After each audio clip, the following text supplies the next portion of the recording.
सदत साहेब, तुम्ही जे निष्ठेचा विषय काढला, 39 वर्ष तुम्ही शिवसेनेमध्ये काम केले म्हणताय, परंतु तिकीट न मिळाल्यामुळे गेले. आता ज्या महाविकास आघाडीमध्ये तुम्ही आहात, तुम्ही म्हणताय की तिकीट देखील मला मिळू शकेल आणि या ठिकाणी महाविकास आघाडीमध्ये दुसरे देखील काही उमेदवार आहेत तिकीट मागण्यासाठी. आता जनतेना देखील वाटते की नेमकं साहेबांना तिकीट मिळेल का नाही, म्हणजे एक संभ्रम आहे. या संदर्भात जनतेनं काय सांगाल, काय वाटतं? बघा, मी काही जर तरवर भाष्य करणारा नाही.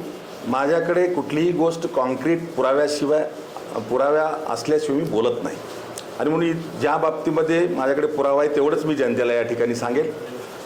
सगळ्या जनतेला माहिती आहे की 12 ऑगस्ट 1987ला शिवसेना प्रमुख आदरणीय बाळासाहेब ठाकरे यांनी मनोहर धोंडेला भारतीय विद्यार्थी सेनेचं मराठवाडा प्रमुख केलं आणि 1995ला बाळासाहेबांनीच मला मराठवाडा पदवीधर मतदारसंघाची शिवसेनेची उमेदवारी दिली आणि तो मतदारसंघ नंतर भाजपला सुटल्यामुळं माझी जागा भाजपला गेली. म्हणून माझं गाव ज्या लोहा तालुक्यात आहे त्या लोहा मतदारसंघाला 2009च्या विधानसभा निवडणुकीमध्ये सर्वेमध्ये 3 नंबरला हा मतदारसंघ आहे.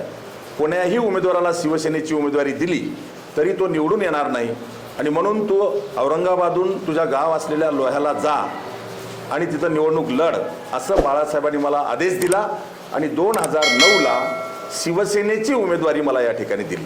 तेव्हा मी ही निवडणूक लढलो. 13 दिवस मिळाले, 300 गावांपर्यंत मी पोहोचू शकलो नाही.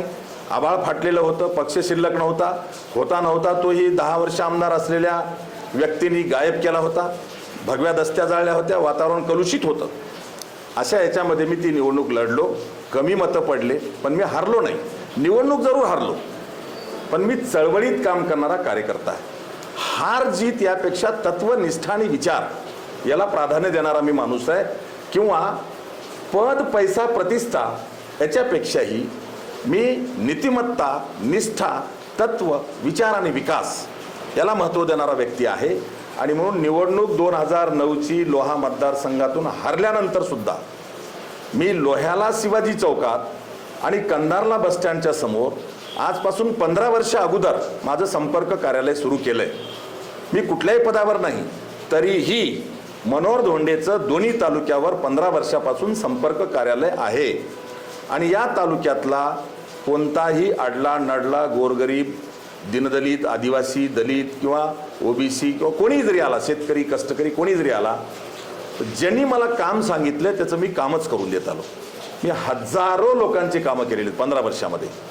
आणि म्हणून मला माहिती आहे की या मतदारसंघामध्ये मी कोणीच नसताना 15 वर्ष मी काम करत आलोय.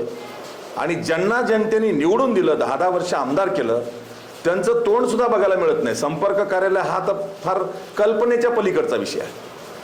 आणि मग असं असताना जनता नक्की सुज्ञ आहे. गेल्या 20 वर्षामध्ये पैशातून सत्ता आणि सत्तेतून पैसा या दुष्ट चक्राला जनता कंटाळलेली आहे, विटलेली आहे. किंवा कुठलाच विकास होत नाही. एकदा पैसे देऊन निवडून आल्याच्या नंतर 5 वर्ष ही लोक तोंड दाखवत नाहीत. गरीब माणूस त्यांच्यापर्यंत पोहोचू शकत नाही आणि विवंचनेमध्ये 5 वर्ष काढावे लागतात. अशा प्रकारच्या अनुभवातून लोहा कंधारची जनता आता या पैसेवाल्यांच्या आणि प्रस्थापितांच्या घराणेशाहीच्या राजकारणाला कंटाळलेली आहे.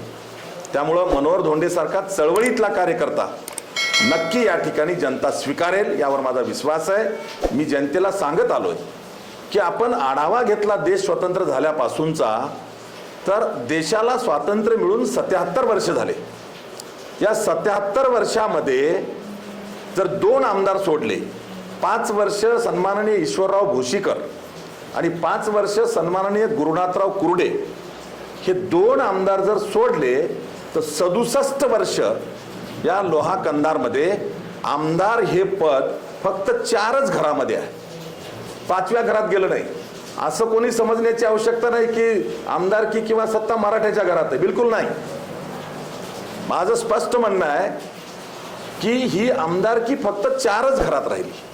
ती 4 घरं आहेत: धोंडगे, चव्हाण, चिखलीकर आणि शिंदे. 5व्या घरात आमदारकी गेली नाही. 67 वर्ष आमदारकी 4च घरात आहे आणि या 4 घरांचे नाते सुद्धा गमतीशीर आहेत.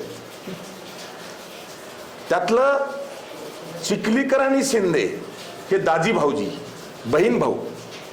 आणि तिकडे चव्हाण आणि धोंडगे सासरे जावाई, आणि सासरे जावाई दाजी भाऊजीच्या पलीकडं सामान्य माणसापर्यंत हे पद जाऊ दिलं गेलं नाही.